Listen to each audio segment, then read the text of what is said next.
Hi everyone, this is a continuation of the series of intermediate rhythm guitar lessons that I started. The last video I posted was about 6 months ago, and in that lesson I was teaching how to do power chords. And if you watch that video, you'll see the demonstration of some of those power chords that I was showing you how to play. And in this lesson, we'll be using those same kinds of power chords, but in this lesson I'm going to be teaching you how to actually make a rhythm out of it. I'm doing this as part of my series of beginner and intermediate rhythm guitar, rock and metal lessons. To start, we'll refer to the power chords, and if you didn't watch that video for whatever reason, we're starting on the what I guess is an E minor or an E power chord structure. So you're gonna, assuming you're tuned to E standard as I am, or close enough to it. This guitar is a little detuned, but to do the E power chord, you're gonna want to use one of your fingers to push down 2nd fret of the 5th string, or the 2nd string, depending on how you count the string. So essentially, you're just doing it like this.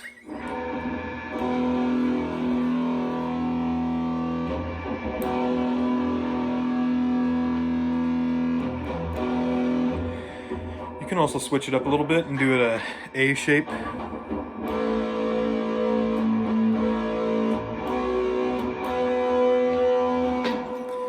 Regardless of which shape you do, this lesson is going to be focused on rhythm. So essentially, we're going to start with the down picking motion.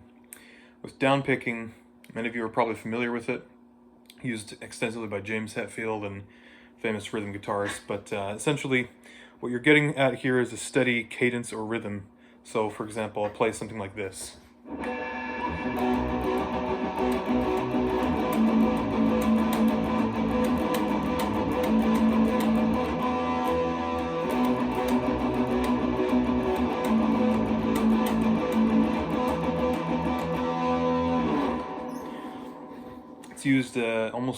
It's used extensively in punk rock and of course in thrash metal, and basically any kind of genre that you'll be playing and that uses rock guitar. And so to do this effectively, you have to, again, the key to doing something quickly and efficiently is to start out slow and get to the point where you can play it slowly perfectly.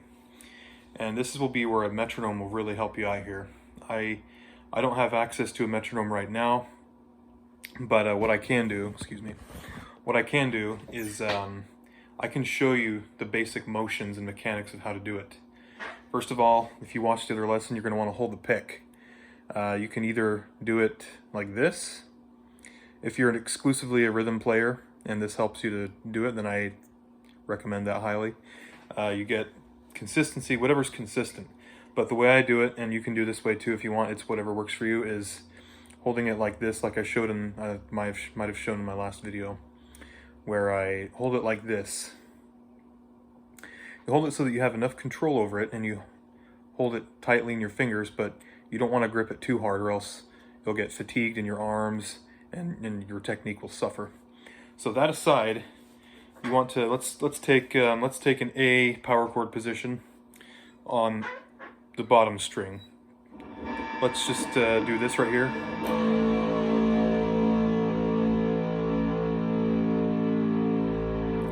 So if we're going to do down picking palm muted pattern, that's another part of this that's very important, is to make sure you're palm muting.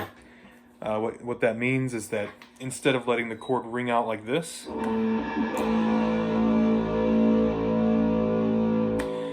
after playing it, you're going to very quickly, lightly and gently, without too much pressure, push this part of your hand up against the strings right about here to keep them from ringing out. So it should go like this. And if you play that shape, if you downpick that shape while palm muting, that's where you get that crunchy sound, like that metal rock, fast rock sound out of it, like.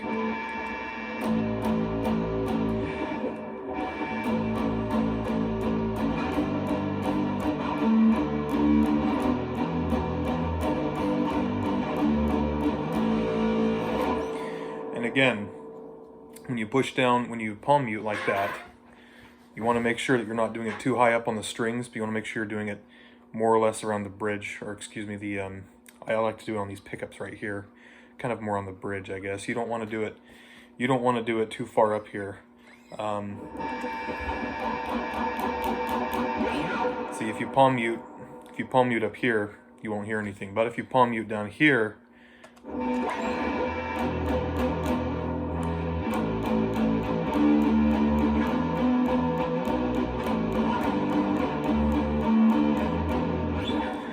that's why it's important to position.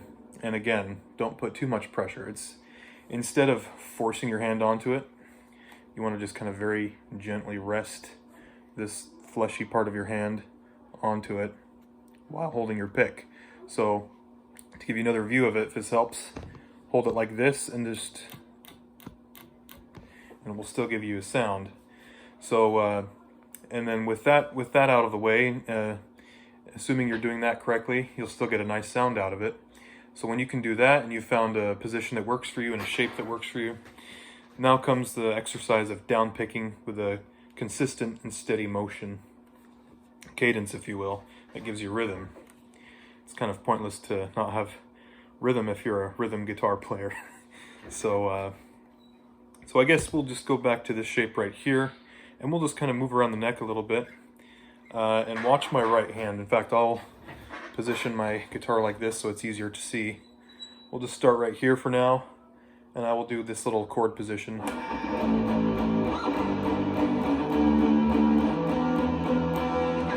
So the important thing is that steady downward motion, so we go like 1 and 2 and 1 and 2.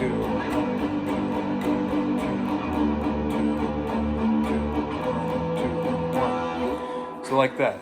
It's about getting a good rhythm. You don't want to go too crazy, and you definitely don't want to go too fast before you're ready. Key is to start out slow. So if, for example, say that the fastest you can play is something like this.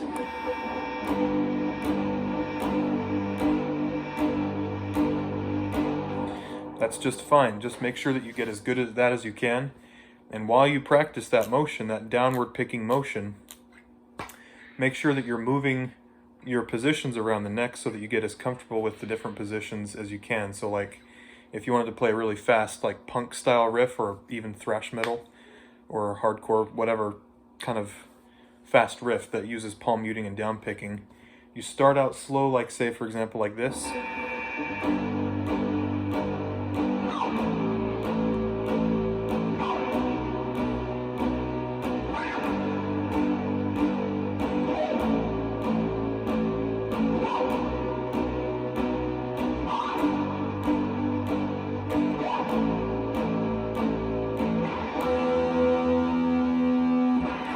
And of course, do it as slow as you need to feel comfortable, and then just gradually, it might take some time, but if you practice consistently and correctly, then it won't take you too much time.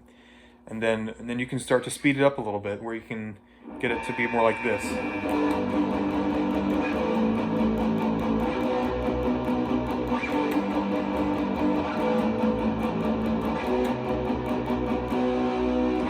And you can speed it up and go even faster.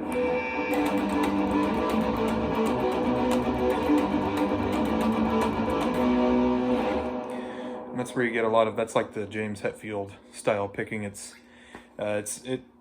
does a number on your wrist, so you want to make sure that when you're playing that kind of music that you give yourself a break, and you also always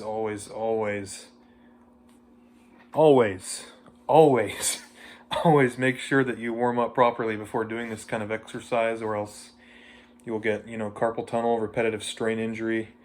When I was about maybe 6 years ago, I was big into practicing a bunch of like the noodly fast scales that I like to play, the shreddy stuff. And at this period of my life, I didn't really have a lot of moderation or a good warm-up routine. I would pick up the guitar and I would literally play for like 5 hours without even stopping to take a break. I would literally just play the same shape, like I would play a scale, like for example.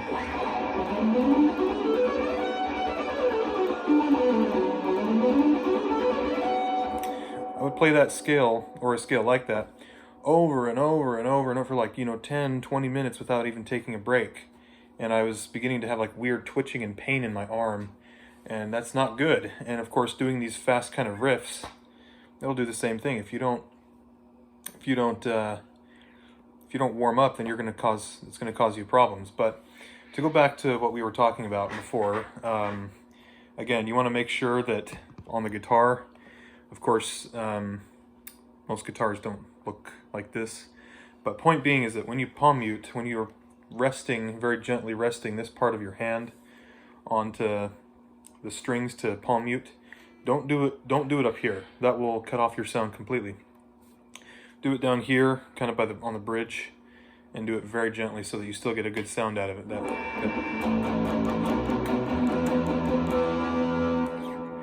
And then, just keep practicing. This is a good shape to practice with. So again, like that other shape we did, you can also do something like this.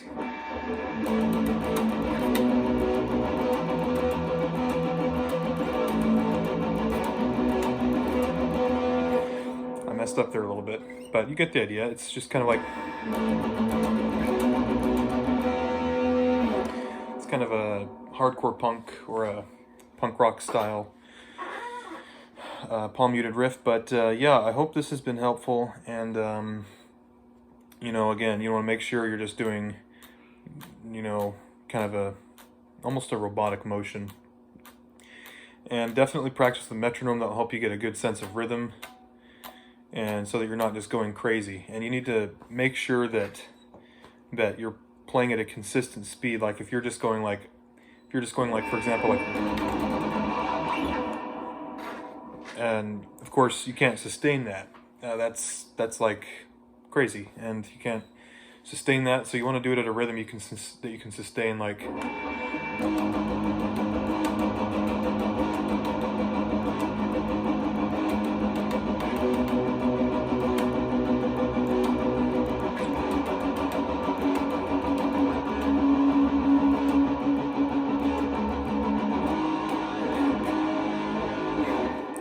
So yeah, you want to make sure you're staying consistent. Make sure that even if that means you have to play at a really slow speed, like say for example like this.